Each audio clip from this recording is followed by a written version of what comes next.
Mga masisilan po na bagay itong tatalakayin natin ngayon.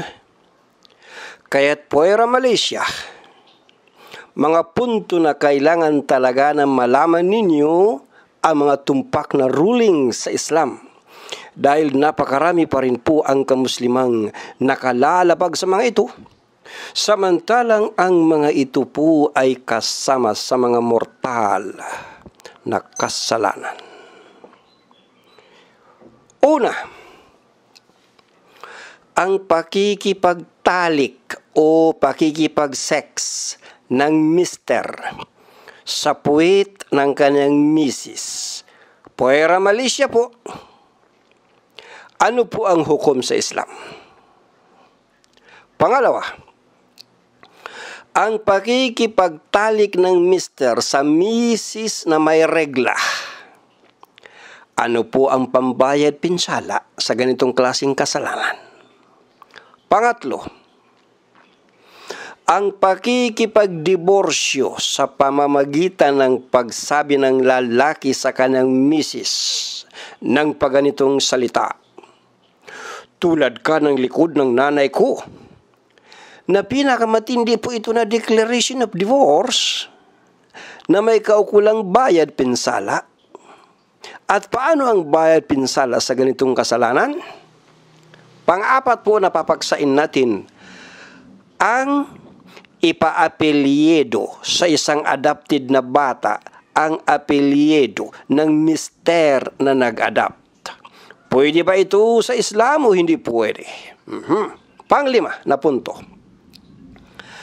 Ang ipaangkin ng misis sa kanyang mister, ang anak sa adultery o anak sa zina, anak sa pangangalunya, na hindi naman tunay na anak ng kanyang mister, kundi anak sa pangangalunya sa ibang lalaki.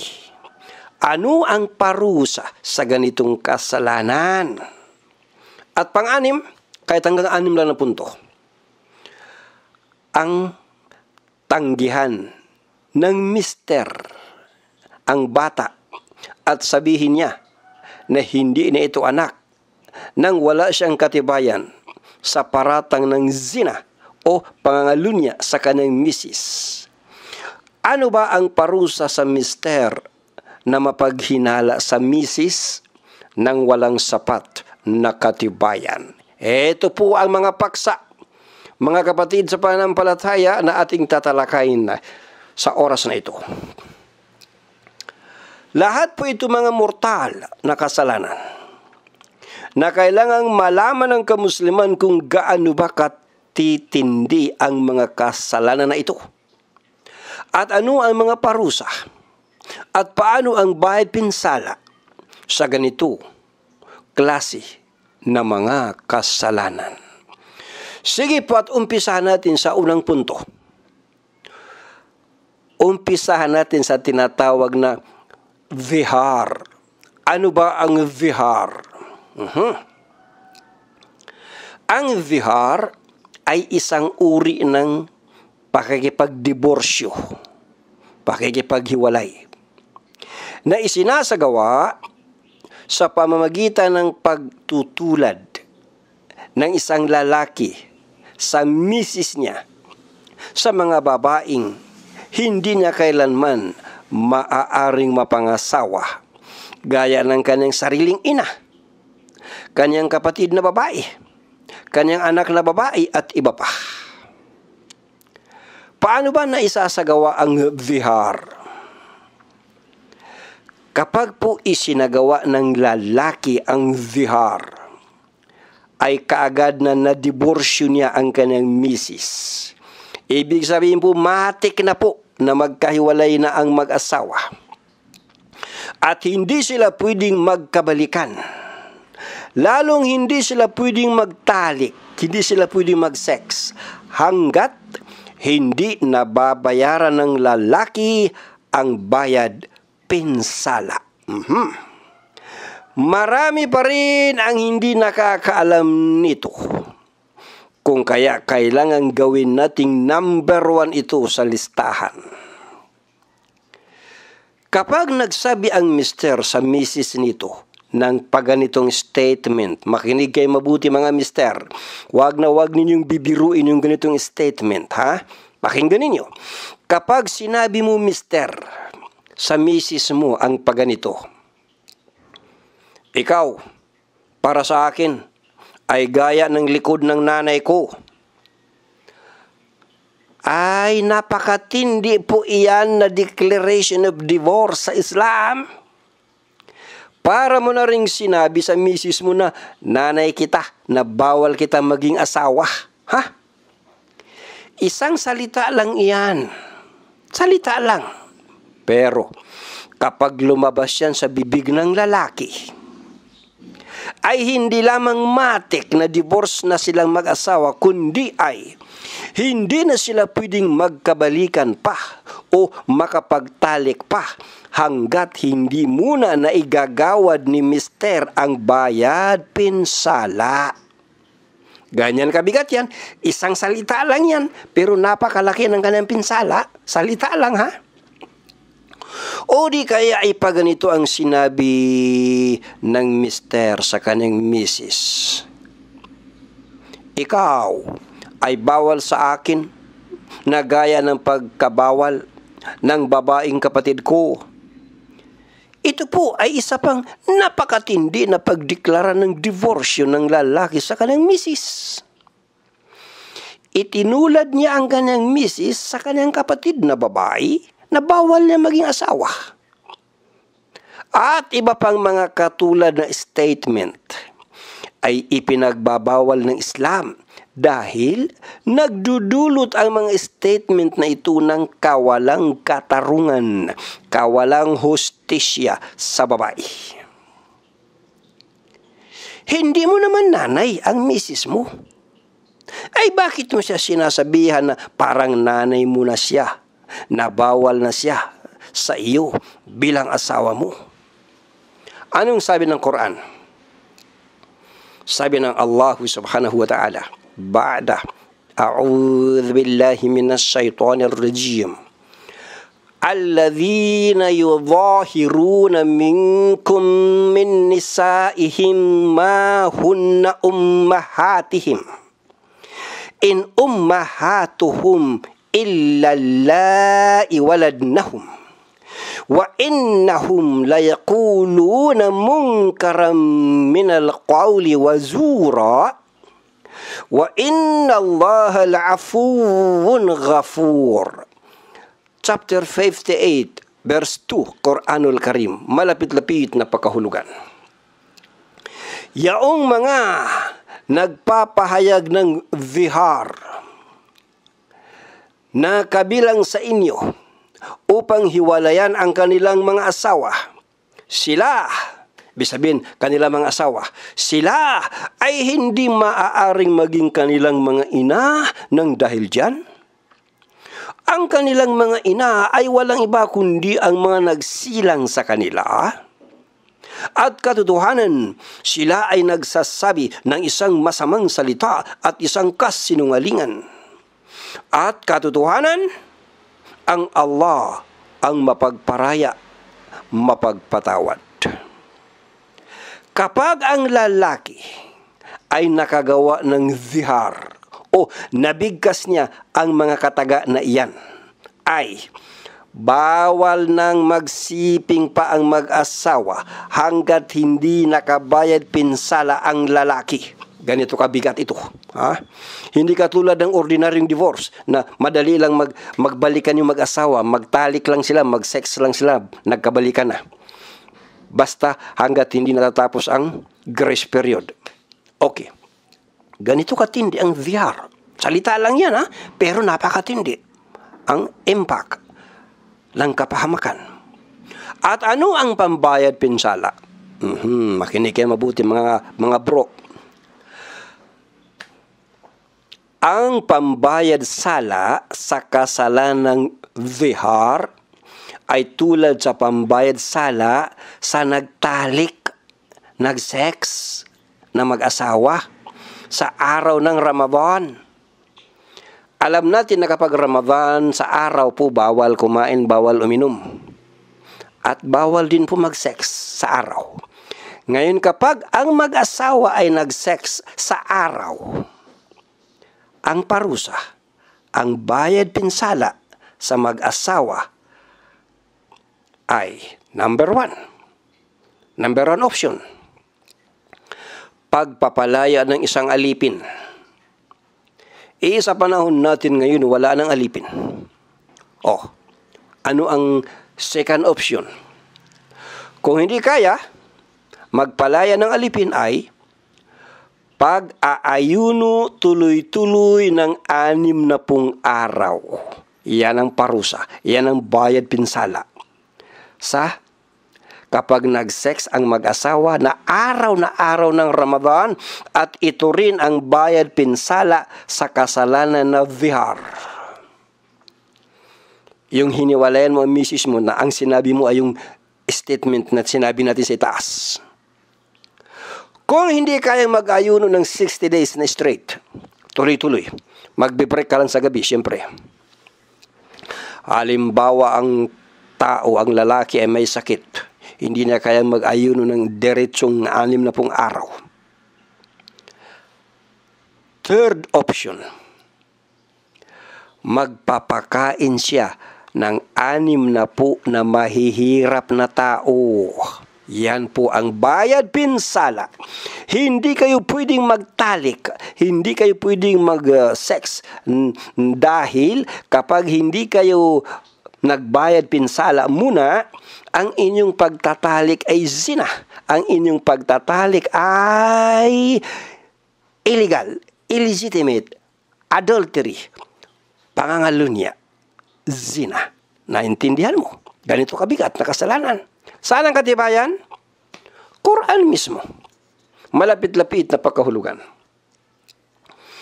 At yaong mga nagpahayag ng zihar sa kanilang mga asawa, pagkaraan ay naghahangad bawiing muli ang anumang kanilang sinabi. Magkagayon, sila ay nararapat na magpalaya ng isang alipin bago sila magtalik sa isa't isa. Yan ang ipinaalala sa inyo kaugnay nito. At ang Allah ay maalam sa anumang inyong ginagawa. Kaya sino man ang hindi makatagpo ng isang alipin ay nararapat mag-ayuno ng magkakasunod na 2 buwan bago sila makapagtalik sa isa't isa. Ngunit sino man ang walang kakayanan ay nararapat magpakain ng 60 taong dukha. Yan ay upang kayo ay ganap na manampalataya sa Allah at sa kanyang sugo. At iyon ang mga hangganan na itinakda ng Allah. At para sa mga di nananampalataya ay isang mahapdi na parusa. Maliwanag na. Yan po ang unang punto. Pangalawang punto. Marami po ang kamuslimang gumagawa nito dahil sa kaignorantihan sa Islam. Makinig kayo mabuti mga bro. Ano ang punto numero 2? Pakikipagtalik sa misis sa panahon ng kanyang regla. Regla, buwan ng dalaw.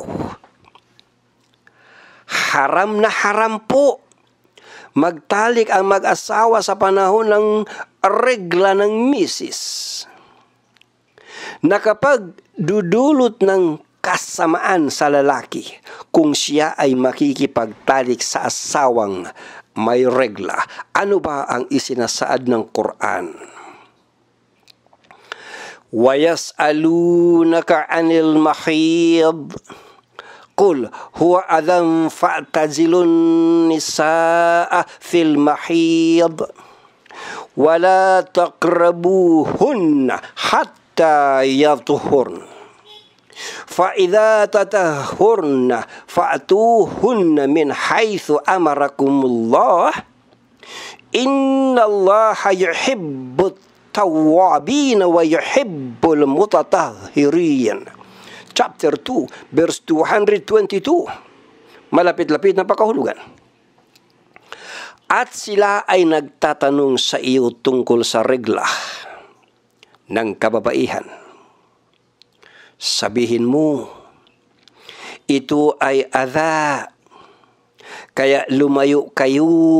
Ibig sabihin, huwag makipagtalik. Kaya lumayo kayo sa mga kababaihan, ibig sabihin mga asawa, sa panahon ng kanilang pagreregla. At sila ay huwag ninyong lalapitan. Ibig sabihin, huwag kayong makipagtalik sa kanila. Hanggat sila ay maging malinis. Ibig sabihin, hanggat hindi sila nakatapos magregla, hanggat hindi sila nakapagpaligo. At kung sila ay naging malinis na, sila ay maaari na ninyong lapitan. Ibig sabihin, pwede na kayo makipagtalik sa bahagi na kung saan ay ipinag-uutos ng Allah sa inyo. Katotohanan, ang Allah ay nagmamahal sa sino mang lagi nang nagbabalik loob sa Kanya sa pamagitan ng repentance. At siya ay nagmamahal sa mga nagpapadalisay ng kanilang mga sarili. Chapter 2, verse 222, Quranul Karim. Bakit po ba ito matindi na kasalanan? Makipagtalik sa asawa mo na may regla. Ang sino mang gumagawa nito, makinig kayo mabuti, ang sino mang makipagtalik sa kanang misis na may regla, siya ay nagiging kafir, siya ay nagiging hindi Muslim, siya ay hindi nagiging mananampalataya, siya ay lumabas sa Islam. Opo, ganun katindi. Saan ang katibayan? Hadith ni Muhammad sallallahu alaihi wasallam. Authentic po na hadith. Sahih al-Jami. Okay, basa. Ang sino mang pumunta sa isang nirerigla, ibig sabihin makipagtalik, o sa isang babae upang makipagtalik sa puwit nito, o sa isang manghuhula upang magpahula, ay tumanggi ngang sumampalataya sa ibinaba kay Muhammad sallallahu alaihi wasallam. Tumanggi. Ibig sabihin, hindi niya tinanggap ang manampalataya sa ano ang dala-dala ni Muhammad sallallahu alaihi wasallam. Ano ba ang dala ni Muhammad sallallahu alaihi wasallam? Quran. So, katumbas ng tumanggi siya, hindi niya tinanggap, hindi niya pinaniwalaan ng Quran, ibig sabihin nagkafir. Authentic po na hadith. Sahih al-Jami, hadith number 5917, at ganun din ang hadith at-Tirmidhi, hadith volume 1, hadith number 243, for your complete reference. Paano na bro? Kung hindi namin alam ang ruling na iyan, at ngayon lang namin ito napag-alaman? Sagot, magtawba ka. Magrepent ka. Humingi ka ng tawad sa Allah dahil hindi mo alam yun. Ang sino mang gumawa niyan, yang pakikipagtalik sa may reglang babae, ang sino mang gumawa niyan ng dahil sa kawalan ng kaalaman, ignorante, hindi di alam, ay wala siyang anumang pananagutan. Ngunit, ang sino mang gumawa niyan ng batid, alam niya na ito ay haram, ay obligado siyang gumawa ng bayad pinsala. At ano po ang bayad pinsala? Sa kasalanang pakikipagtalik sa misis na may regla. Sagot, 1 dinar o kalating dinar, katumbas po ng 4.25 gramo ng ginto. Yung halaga nito na pera, ibibigay na sadaka, ibibigay na charity ang pera sa mahihirap bilang pambayad pinsala sa kasalanang pagkikipagtalik ng mister sa misis niya na may regla. Paliwanag. Okay. Punto numero 3. Ito ang isa pang pinakamatindi na kasalanan na marami pa rin ang kamuslimang ignorante ang gumagawa nito. Kaya nga po ba kailangan talaga ng Muslim nakikinig-kinig, nagbabasa-basa, nanonood ng mga kapupulutan ng mga tumpak na kaalamang Islam. Dahil hindi mo alam, nakakagawa ka na pala ng major sin nang wala kang kamalay-malay. Punto numero 3. Ang pakikipagtalik ng mister sa kanyang misis sa puwit ng ginang. Puwera Malaysia po ha. Yung ating lingwahe na ginagamit natin ay talagang diretsahan. Opo, walang paligoy-ligoy. Kasi kung sabihin natin na ang pakikipagtalik ng mister sa kanyang misis sa likurang puwerta, baka hindi magets ng mga non-Tagalog speaking. Ano ibig sabihin ng sa likod ng puwerta? Kaya kailangan talaga buklatin natin puwit ng ginang. Okay, maliwanag. Haram ang mag-asawang nagtatalik sa puwit o sa labasan ng dumi. Yun ang tinutukoy na puwit, labasan ng dumi. Kung ang pagtatalik ay patalikod, ngunit hindi naman sa puwet o hindi naman sa labasan ng dumi, kundi ay sa sexual organ ng babae, ay ipinapahintulot po ito ng Islam. Walang problema kung sa sex organ, organ to organ. Opo. Ngunit kung hindi sa sex organ ng babae, kundi doon ipinuntarya sa labasan ng dumi, puwit. Ang ganitong kasalanan ay kabilang sa mga major sins o mga pinakamortal na kasalanan. Isinumpa ni Propeta Muhammad sallallahu alaihi wasallam ang gumagawa nito. Mantakin mo, ang sumumpa mismo ay ang Propeta Muhammad sallallahu alaihi wasallam. Sa sino mang nakikipagtalik sa kanyang misis sa puwet, Allahu Akbar, subhanallah, isinumpa ni Propeta Muhammad sallallahu alaihi wasallam. Authentic po na hadith, Sahih Al-Jami. Basa. Isinumpa ang sino mang nakikipagtalik sa may bahay sa puwet nito. Source natin, Sahih Al-Jami, hadith number 5865. At saka hadith Imam Ahmad, hadith volume 2, hadith number 479 for your complete reference. Isa pang hadith. Yung binasa natin kanina, ulitin natin.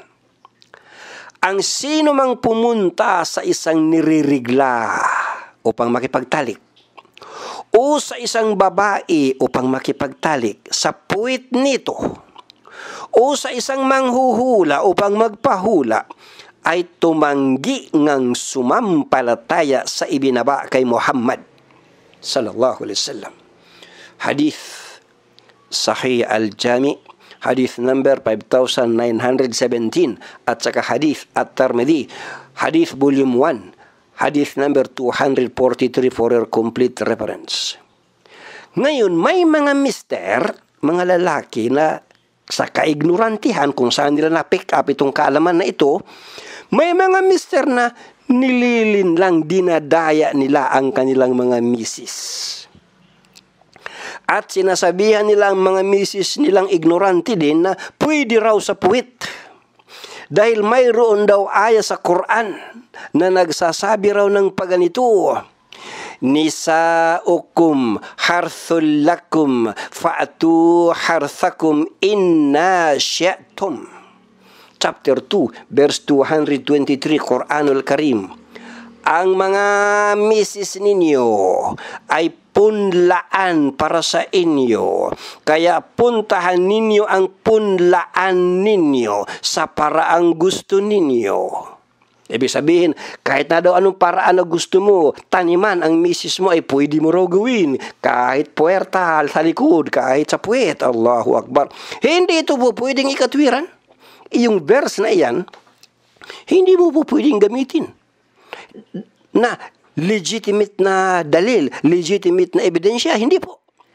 Ang sunnah ang nagbibigay linaw sa Quran at nilinaw ng hadith na ang pagtatalik sa butas sa puwit ng babae ay haram at kasama sa mga major sins. Pwedeng magtalik ang mag-asawa sa kahit anong posisyon. Paharap, patalikod, patagilid, pahiga, patayo, basta ba sex organ ng babae o sa labasan ng bata at hindi sa labasan ng dumi. Maliwanag mga brothers, maliwanag mga mister. Okay, punto numero 4 at alisto kayo sa puntong ito. Punto numero 4, pamimiki sa pagiging magulang sa larangan ng pag-adapt ng bata. Aha. Sa Islam po, ay pwedeng mag-adapt ng bata.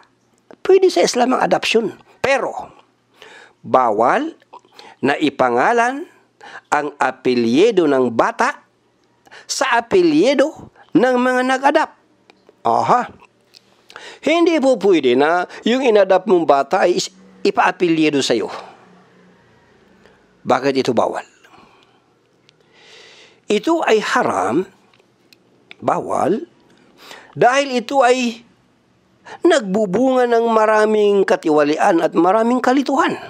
Una, sa larangan ng pagkamahram, ay hindi po pwedeng maging mahram ng babae ang lalaking inadapt lamang ng kanyang mga magulang dahil sa hindi nga sila magkapatid. Ha? Ikaw na babae na anak ng magulang mo, hindi pwedeng tumayo na mahram mo ang lalaki na inadapt lang ng mga magulang mo dahil hindi siya kapatid mo. Hindi niya pwedeng makita ang mga aurat mo dahil hindi kayo magkapatid. Maliwanag. Pangalawa, hindi pwedeng magmana ang adopted child na kapantay ng mana ng tunay na anak. Baka dahil kapangalan nito ang apelyido ng nag-adapt na magulang, ay baka humingi ito ng mana na kapantay ng samana ng tunay na anak. Karapatan ng totoong tatay ng bata na ipaapelyido sa kanya ang apelyido ng kanyang tunay na ama. Pandaraya kasi ito sa kaangkanan. Paglipas ng ilang henerasyon, ay maipanliligaw at maipanlilinlang ang kaangkanan ng taong piniki ang apelyido. Halimbawa, nasipulan na pinag-apelido ng halimbawa ay Mamakol. Halimbawa apelido ng nag-adapt sa kanay Mamakol. Pangalan niya Pulan. Tapos ang ipina-apelido Mamakol. Ay lumalabas, nakaangkan siya ng mga Mamakol. Pero ang totoo pala, ay kaangkan siya ng halimbawa, mga Mangundaya. Nakita mo? Ibig sabihin ay nagkakaroon ng deception, nagkakaroon ng dayaan sa kaangkanan. After many generations, lumalabas na si Pulano Mangundaya ay Pulano Mamakul. So nadaya yung kaangkanan. Allahu Akbar. Kaya bawal po sa Islam. Punto numero 5. Opo, ulitin natin ha. Pwedeng mag-adapt ng bata, pero hindi pwedeng ipa-apelyido ang apelyido ng bata sa apelyido ng nag-adapt. Kailangan manatili ang apelyido ng kanyang tatay. Okay. Para hindi madaya ang kaangkanan ng bata paglipas ng ilang henerasyon. Okay. Punto. Numero 5. Ipinaaangkin ng misis sa kanyang mister ang hindi naman totoong anak nito. Halimbawa na ang babae ay nakiapid o nagzina, gumawa ng pangangalunya, illicit affairs. At nang mabuntis ng ibang lalaki, ay sinabi niya sa kanyang mister na anak nila na mag-asawa ang kanyang ipinagbubuntis. Sino man ang babaeng gumagawa nito, ay bawal nang makapasok pa sa paraiso. Allahu Akbar. Ganito katindi. Bilang katibayan, authentic na hadith, Sahih al-Bukhari. Anong hadith? Ang sino mang nag-aangkin nang hindi naman ama niya, gayong siya ay nakaalam sa totoo, ang paraiso sa kanya ay bawal. Authentic po na hadith, Sahih al-Bukhari. Haram ang pamimiki ng kaangkanan. Haram na sabihin ng misis sa kanyang mister na siya ang ama ng bata, samantalang iba pala ang ama. Sa pangangalo niya, isa pang katibayan na hadith. Alinmang babaeng nagpasok sa kaangkanan ng mga tao, ibig sabihin, nagdalang tao si babae sa hindi niya mister. At pagkatapos ay pinaangkin niya sa mister niya ang anak niya sa ibang lalaki sa pangangalan niya. Ulitin natin. Alinmang babaeng nagpasok sa kaangkanan ng mga tao, nang sino mang hindi kabilang sa kanila, ay wala siyang kaugnayan sa Allah sa anumang bagay at hindi siya papapasukin ng Allah sa kanyang paraiso. Hadith Abu Dawud. Hadith Volume 2. Hadith number 695 for your complete reference. Allahu Akbar. Kaya't ingat po ang mga ginang ng tahanan sa ganitong klaseng katindi ng kasalanan. Punto numero 6, last na lang po. Hindi natin masyadong hinahabaan. Punto numero 6. Tungkol naman ito sa mister na mapaghinala. Laging sinususpet sa ang kanyang misis nang wala siyang sapat na katibayan. Okay, makinig yung mabuti mga bro. Punto numero 6. Ayaw tanggapin ng mister na anak niya ang bata nang wala siyang katibayan para paratangan ng adultery ang kanyang misis. Makinig kayo mabuti. Haram na sabihin ng mister sa kanyang misis na hindi niya anak ang bata nang walang katibayan ang mister sa pagtatanggi. Pinaparatangan ng mister ang misis ng pangangalan niya. Pinaparatangan ng mister ang kanyang misis ng zina, adultery. Itinatanggi ang anak nila nang wala siyang patunay. Samantalang ang bata pala ay talagang anak niya.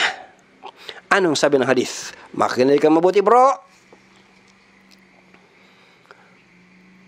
Alam ninyo, yung paghihinala sa asawa, udyok ni Satanas yan. Oo, inuudyukan ka mister ng, hoy, ang misis mo mayroong katagpo, hoy, ang misis mo may kausap, hoy, ang misis mo may boyfriend. Udyok ni Satanas yan na kinakailangan, huwag kang magpalin lang. Okay, ito yung hadith. Ano ang parusa sa lalaki na mapanghinala nang wala siyang katibayan? Basa. Alinmang lalaking nagkakaila sa anak niya habang siya ay nakatingin dito, magtatabing ang Allah sa kanya. Ibig sabihin, hindi niya makikita ang Allah sa araw ng pagkabuhay. At hihiyain siya nito. Ibig sabihin, ipapahiya siya ng Allah sa harap ng mga tao at ng mga sinauna at mga nahuli. Source natin Abu Dawud, Volume 2, Hadith Volume 2, Hadith number 695 for your complete reference. Kaya't mapanganib po mga brother sa isang mister ang mapaghinala sa kanyang misis nang wala siyang sapat na katibayan. Yan po ay udyok ni Iblis, udyok ni Satanas na isinumpa. Pwedeng maghiwalay ang mag-asawa dahil sa udyok. Udyukan si lalaki na, yung anak mo, hindi mo anak yan. Oo, yung anak mo, anak na iba yan. Kaya, may mga lalaki na minasakir niya ang kanyang pamilya, pinatay misis pati mga anak. Udyok yun ni Satanas. Okay, sana po ay nakapulutan na naman natin ng mahahalagang puntong sampalataya ang ating mga tinalakay sa araw na ito. Iwasan na ang mga dapat iwasan ng mga paglabag at isagawa na ang mga dapat isabuhay na katuruang Islam upang ating makamit nawa ang tagumpay sa mundong ito at kaligtasan naman ng kaluluwa sa kabilang buhay.